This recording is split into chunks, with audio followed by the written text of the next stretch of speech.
In 2009, audiences didn't just watch a movie. They stepped into a world that felt alive. Characters breathed, they moved, they looked at you. They felt real. It wasn't just a technical marvel, it was a story that made us care. For instance, Jake Sully's journey, the Na'vi's struggle, and Pandora's beauty. We didn't just see it, we believed in it. It shouldn't have been possible. No technology existed to capture humanity this way. I can't run, I can't fight. Well, that's right. Ava will provide.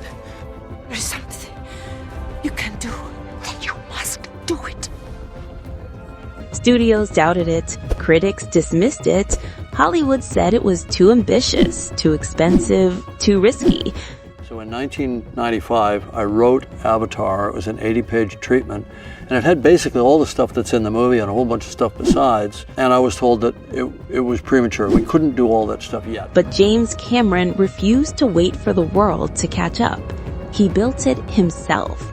This is the story of Avatar and the technology that changed filmmaking forever. For decades, filmmakers tried to create digital humans. Faces moved, but emotions didn't exist.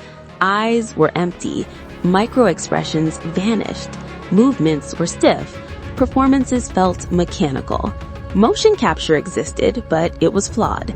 Actors became dots on a screen, subtlety disappeared, and emotional truth vanished. Cameron refused compromise. He asked, what story would force technology to catch up to human emotion? That question became Pandora. Early tests were disastrous. Digital humans looked dead, water simulation collapsed, and facial rigs failed. Cameron could have scaled back, simplified, or compromised. He didn't. Every limitation became a challenge. Every failure became a reason to innovate. The solution was performance capture, not motion capture, not approximations. Performance capture. Cameron partnered with Weta Digital to reinvent filmmaking. He demanded head-mounted cameras capturing every nuance, facial micro-expression tracking for subtle emotion, and real-time digital translation to the Na'vi. We knew we'd used a bodysuit marker-based system, but we hadn't figured out how we were going to do facial yet. And I proposed this crazy idea of image-based. We'd just lock a video camera to the head, and we'd just shoot the actor's face, and then we'd derive, algorithmically, the facial performance from that and put that into the CG model. For the first time, digital humans didn't just mimic actors, they performed.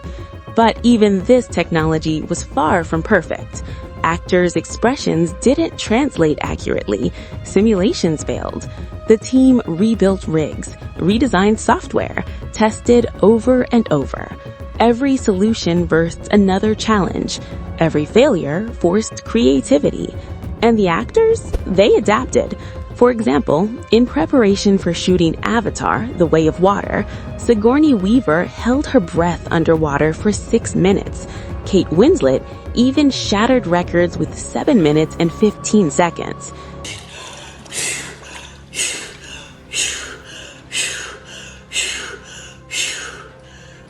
What was that? What do you think it was? I don't know. It could have been 6:10. It could have been 7:10. It was 7:15. The cast didn't just act, they became part of a living digital ecosystem. Performance capture wasn't a feature, it was the engine of the story. Technology didn't just serve the story, it was born from the story. Pandora wasn't a backdrop, it was alive. Plants reacted to touch, animals followed logical instincts, and Na'vi culture was rich, complete with language and rituals. Every glance, every movement, every breath had meaning. Cameron insisted immersion isn't a gimmick, it's presence. Audiences didn't just watch Pandora, they inhabited it. They mourned it, they longed for it. Online forums filled with stories of emptiness, longing, even post-Avatar depression. Check out this comment left on a fan website. Here it is. When I woke up this morning after watching Avatar for the first time yesterday, the world seemed gray. It was like my whole life, everything I've done and worked for, lost its meaning.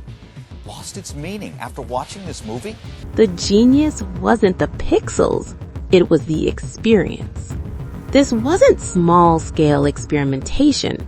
The official budget stood at $230 to $240 million, include R&D and infrastructure, and almost $500 million at risk. If Avatar failed, it would have been Hollywood's largest mistake. Cameron didn't rush. He waited for technology to catch up to his vision. Sequels multiplied the challenge.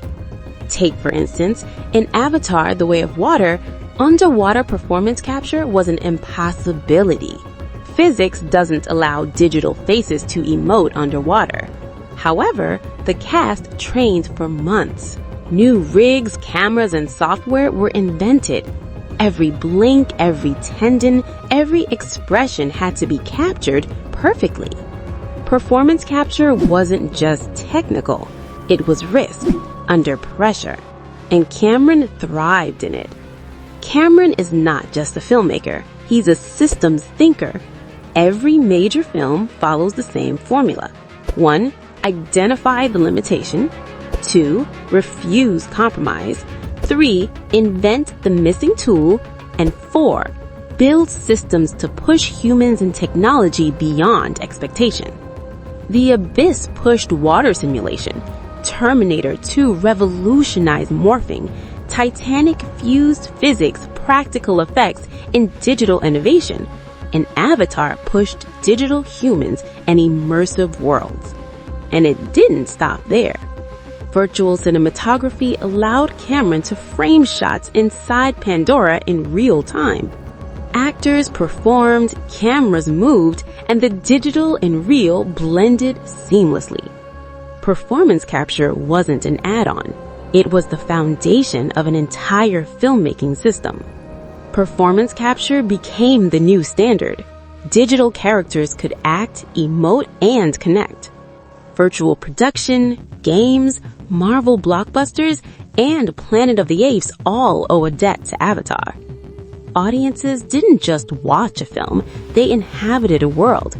And filmmakers realized if the world feels real, people will come. Cameron didn't just tell a story, he built the future of storytelling.